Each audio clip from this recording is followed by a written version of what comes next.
ডাইনে ডাইনে ডাইনে ডাইনে। পঞ্চায়েতের বাচ্চা, তোর কখন কইছে দোকানে যেতে? এখানে বসে বসে গেম খেলতেছস, একটা কথা হলোস না।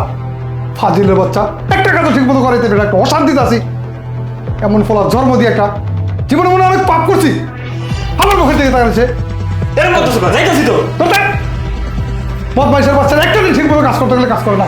সকালে কইছে বেড়াতে দোকানে যা। হ্যাঁ, শালা একটা পোলা জন্ম দিয়ে আমরা জীবনে ভুলই করছি।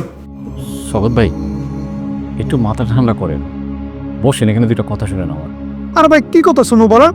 এরকম সুন্দর ঘরে থাকো, শান্তি আছে কোন? না কো কথা শুনে না, কোনোটাই শুনে না, জানেন কথা কইলে। বুঝতে পারছি, বসেন আপনি এখানে বসেন, একটু কথা শুনে নেওয়া। ভাই, সন্তানের কোনো দোষ নাই, দোষ হচ্ছে আমাদের অভিভাবকের। একটা সন্তান যখন মায়ের গর্ভের থেকে আসে, সেই সন্তানটা কিন্তু নিষ্পাপ হয়ে আসে।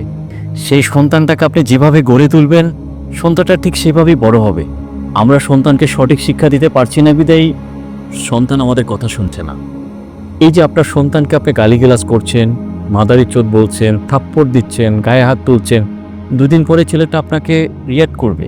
আসলে সত্যি কি জানেন ভাই, ছোটবেলায় দেখেন বাচ্চাদেরকে মোবাইল দেখিয়ে ভাত খাওয়ানো হয়, সে কিন্তু ছোট থেকেই মোবাইল আসক্ত হয়ে যাচ্ছে। এই যে এখন সে সারাক্ষণ গেমসে পড়ে থাকে, মোবাইলে পড়ে থাকে, এটা আমরা ছোটবেলার থেকে সে শিক্ষা দিচ্ছি, আজকে সে সেই নেশা আসক্ত হয়ে আছে। আপনারা আমার কথা বলেন, আমরা কি ছোটবেলায় মোবাইল দেখছি?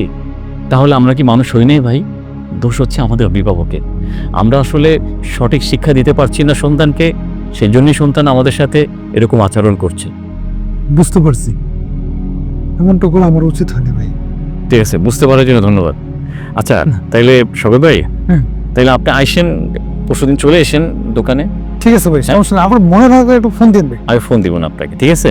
ওকে আচ্ছা ভাই, আল্লাহ হাফিজ। হ্যাঁ, ওকে ভাই, আসসালামু আলাইকুম। ওয়ালাইকুম আসসালাম।